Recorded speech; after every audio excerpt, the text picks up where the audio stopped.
ne savons ni l'heure ni le jour. Veillons et prions, c'est aujourd'hui le temps de l'amour. Tu fais de nous, Seigneur, des enfants de lumière. La grâce de Jésus notre Seigneur, l'amour de Dieu le Père et la communion de l'Esprit Saint soient toujours avec vous.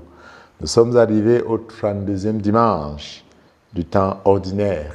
Et après avoir célébré avec tous les nôtres qui sont dans la joie divine, aujourd'hui l'Église nous donne de faire un pas vers la fin de temps en méditant sur la parabole des 10 jeunes filles, des 10 vierges. Le texte dit qu'elles sont insouciantes et 5 autres, par contre, sont plutôt prévoyantes. Qu'est-ce qui se passe? L'époux qu'on attend arrive tardivement et tout le monde s'endorme, sauf que les prévoyantes, en s'endormant, ont préparé de l'huile et les insouciantes, pas du tout. Et quand l'époux arrive, elles demandent de l'aide, mais elles sont obligées de sortir pour aller chercher de quoi allumer leur lampe. Il ne faut pas regarder la méchanceté parce qu'une parabole a un objectif. Qu'est-ce que le Seigneur veut nous enseigner? Surtout en partant de la finale. La finale dit très bien. Je vous le dis, veillez donc, car vous ne savez ni le jour ni l'heure. Commençons d'abord par mettre un peu de lumière sur les symboles importants dans la compréhension d'un bon texte biblique. Le sommeil, où toutes les 10 se retrouvent, fait référence à la torpeur spirituelle, à la froideur, à la mort, alors que l'état de veille fait référence à la tension, à l'attente, à l'amour qui agit, à l'intelligence, à la sagesse. Donc, le fait de dormir signifie qu'il manque quelque chose à toutes. L'huile qui allume la lampe, c'est l'huile de l'hospitalité. C'est le signe messianique de consécration des rois.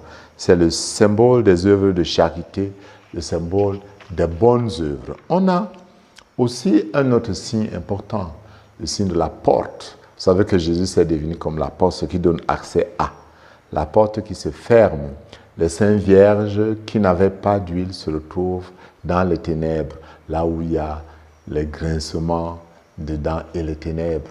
Elles ne sont pas de l'autre côté où la fête des noces commence. Les noces, nous savons dans la Bible, signifie la communion divine. C'est l'intimité, c'est la joie et la fête messianique. Mais peut-on faire un rapprochement entre le fait de manquer d'huile, qui ressemblerait au fait de ne pas porter l'habit de noces? Parce que si toutes les 10 ont été invitées, certainement gracieusement, il fallait avoir une certaine prévenance, une certaine prévoyance, quelque chose pour être en état de participer à la fête. Veiller, c'est donc être dans cet état d'attente. C'est ce désir d'entrer dans la communion. C'est une attente active. C'est une prévenance chargée de bonté et de tendresse. C'est la vigilance qui nous pousse à être prêts à chaque moment, à chaque instant et à ne pas baisser les bras. Car en effet, quand est-ce que Dieu nous veut en communion avec lui? Est-ce au dernier jour? Certes. Mais Dieu ne nous veut-il pas ses amis à tout moment? Mais que si.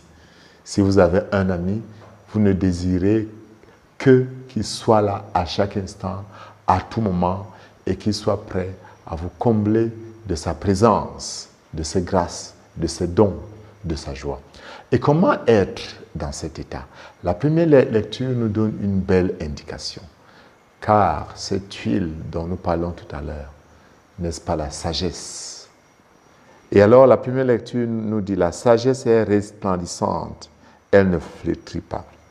Elle se laisse aisément contempler par ceux qui l'aiment. Elle se laisse trouver par ceux qui la cherchent. Il faut être donc dans cet état de désir, de recherche, Et le psaume qui nous a proposé aujourd'hui, le psaume 62, le précise très bien. Dieu, tu es mon Dieu, je te cherche dès l'aube. Après toi languit ma chair, terre aride, altérée, sans eau. Je t'ai contemplé au sanctuaire, j'ai vu ta force et ta gloire.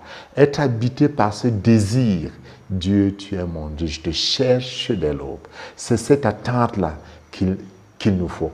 Être dans cet état de désir perpétuel de la sagesse, de désir perpétuel de la communion avec Dieu, la recherche perpétuelle de Dieu. Ça intègre bien évidemment le fait qu'on puisse glisser et tomber, donc pouvoir sommeiller à un instant.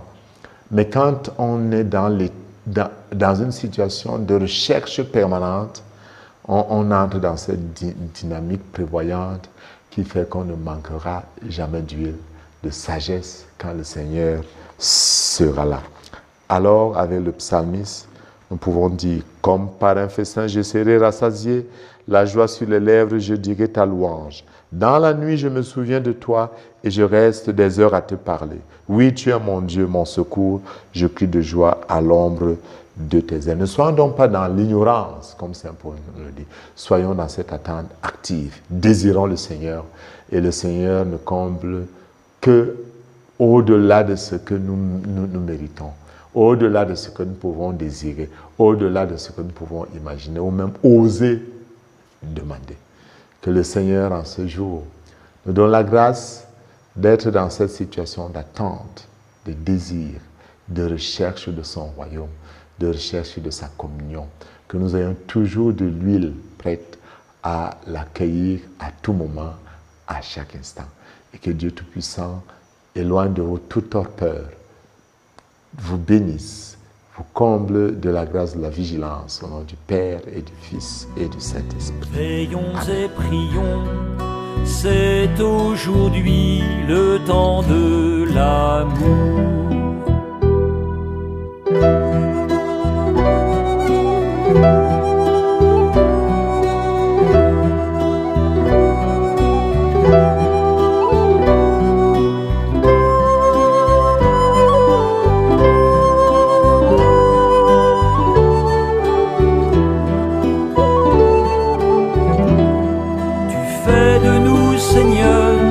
Des témoins d'évangile, apprends-nous à tenir